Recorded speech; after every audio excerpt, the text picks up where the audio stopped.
Nancy Drew, Weirdness at Waverly Academy. A story by Arglefumph. Chapter 12, The DNA Model Puzzle. Our heroine, Nancy Drew, was not in a good mood.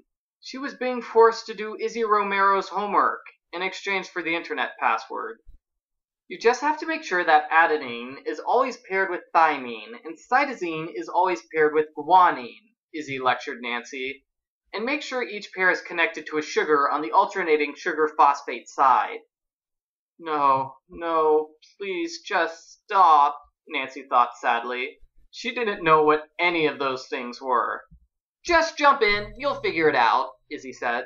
When you're done, bring it back, and if you're right, I'll give you the password. Okay, Nancy moaned. She grabbed the messy DNA model pieces, then went to a nearby study desk and spread them out. The pieces were mostly just colored balls connected by pink sticks.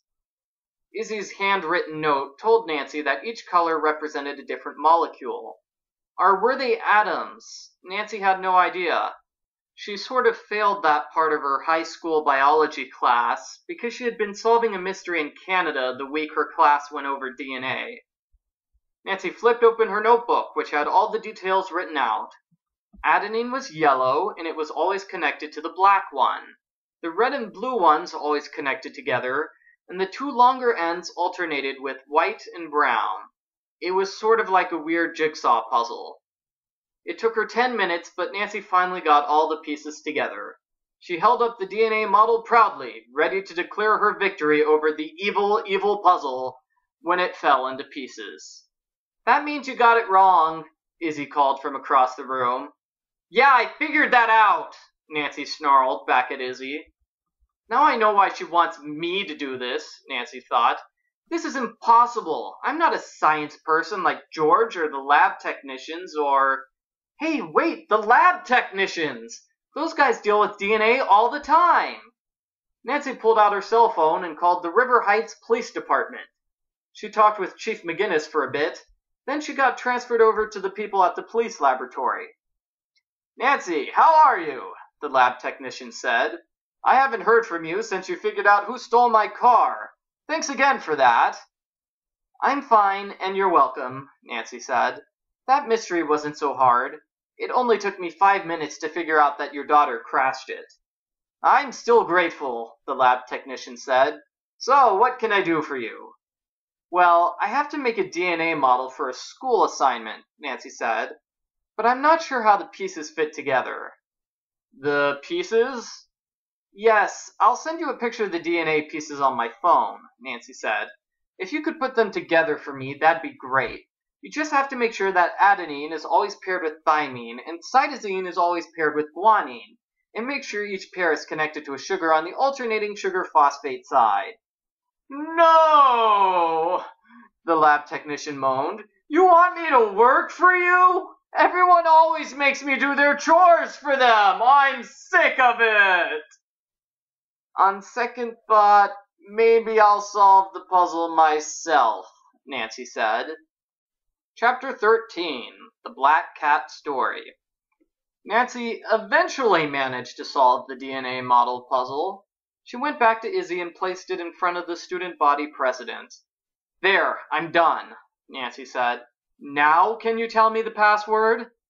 Awesome, Izzy said. Okay, the computer password is WAC35NE136. Nancy copied that down in her notebook. Anything else? Izzy asked. Sure, Nancy said.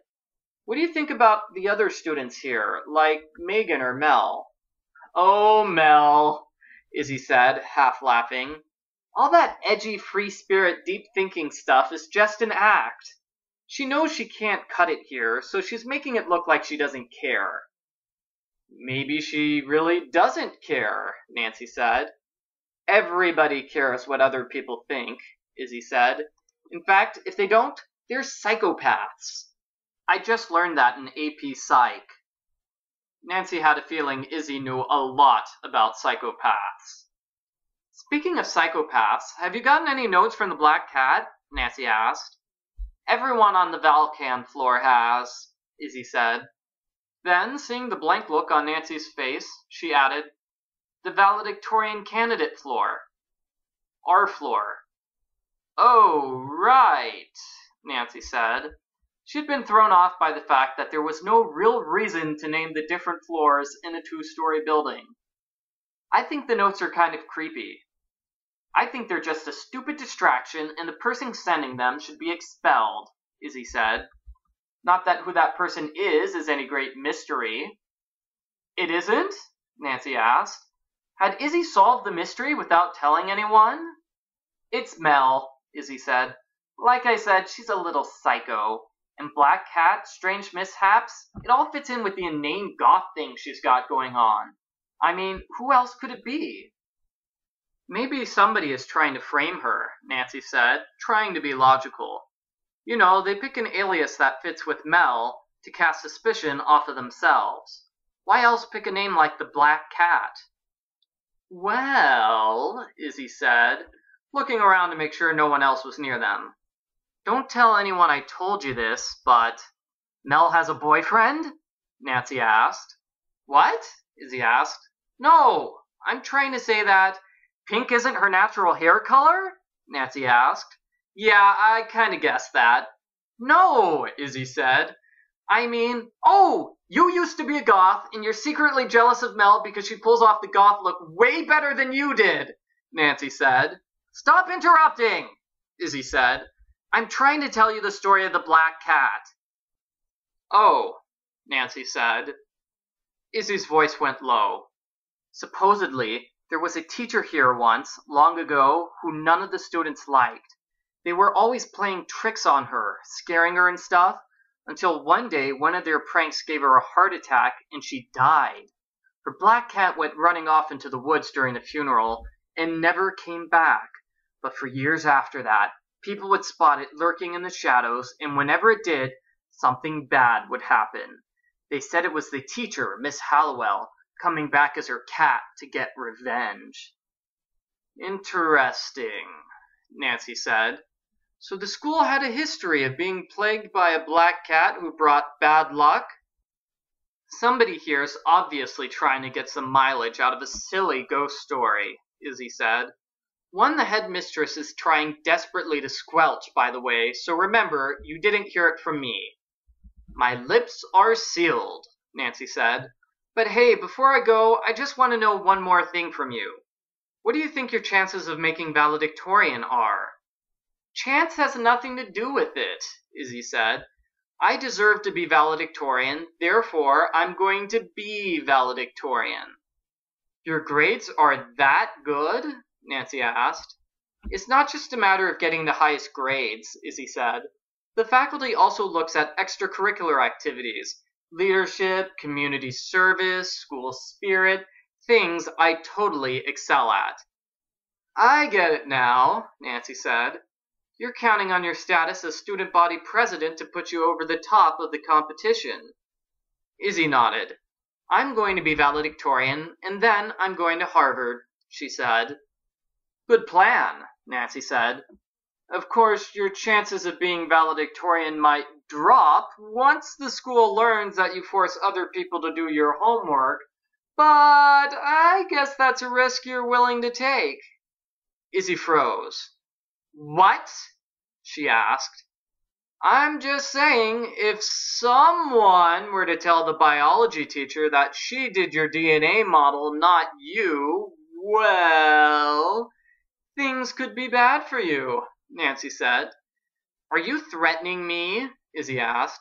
"You can't prove you put the DNA model together." "Can't I?" Nancy asked, pretending to examine her fingernails. "If you try to make me do your homework again, I guess we'll find out." Izzy started fuming, but Nancy turned and walked away from the angry student body president. "Oh, by the way," Nancy said, casting a backwards glance towards Izzy. "Nice hair." Chapter 14. Checking in with Carson. Becca Sawyer patted her straight red hair. She had just put one over Izzy Romero, the student body president. That was brilliant! Becca was well on her way to becoming the coolest girl in school. Why, she would become the valedictorian this year, and she'd... What? Nancy Drew shook her head. I'm getting a little too much into character here, Nancy thought. I'm here to solve a mystery, not to become popular. Becca Sawyer is just a cover. Nancy went to the school computer and logged on with the internet password from Izzy. She was going to send a quick email to her father, letting him know that she arrived at her destination safely. But it turned out that the computer could only connect to the school website. I went through all that trouble just to reach the school website, Nancy thought. If this is the only website the computer can connect to, why did they block it? The website had more information about the school and the various rules. The rules were obvious things, like no sneaking out of your room after curfew, no climbing the tree in the yard, and no breaking the special collections cabinet with a flag. Would have been nice if I knew that last one 4 chapters ago, Nancy thought. The most important thing on the list of school rules was the part about the snack shack. All new students, aka Nancy, had to work the snack shack at least once a day. You got demerits if you skipped out on snack shack duties, and you got credits if you did snack shack more than once a day. Great, the school is too cheap to hire people to work the snack shack, so they make the students do it, Nancy thought. She sighed, then breezed through the rest of the website. The other pages were mostly boring or under construction. Well, if I can't email him, I guess I'd better call Dad, Nancy thought. She got up and left the computer. On her way out of the library, she saw a sign on the desk which read, Corrine Myers, Student Librarian. Nancy made a note of this in her journal. Then she stepped outside and called her dad's cell phone. Nancy, Carson Drew answered on the second ring. Hi, Dad, Nancy said. I'm calling to say that I arrived at New York okay. I dropped off my stuff in my room, and now I'm going around the dorm meeting everyone. That's good to hear, Carson said. I can't tell you how glad I am that you're at Waverly Academy. This way you won't miss any school while you're solving a mystery out of state. Maybe those valedictorian girls will be a good influence on you, and they'll convince you to spend more time studying and less time solving mysteries. I prefer to let my track record speak for itself, Nancy said. Yes, and your records stink, Carson Drew said. You barely passed biology class, as I recall. Dad, I meant my record as an international super sleuth, Nancy said. Besides, biology is totally useless in the real world. Oh yeah? Carson asked. What if, I don't know, someone asks for your help with the DNA model? You wouldn't know what to do. Okay, you win, Nancy said. I'll try to study harder when I'm here, especially since I have to keep up with all the other valedictorians. Carson chuckled. That's my girl, he said. Stay safe, okay? Will do, Nancy said. Goodbye.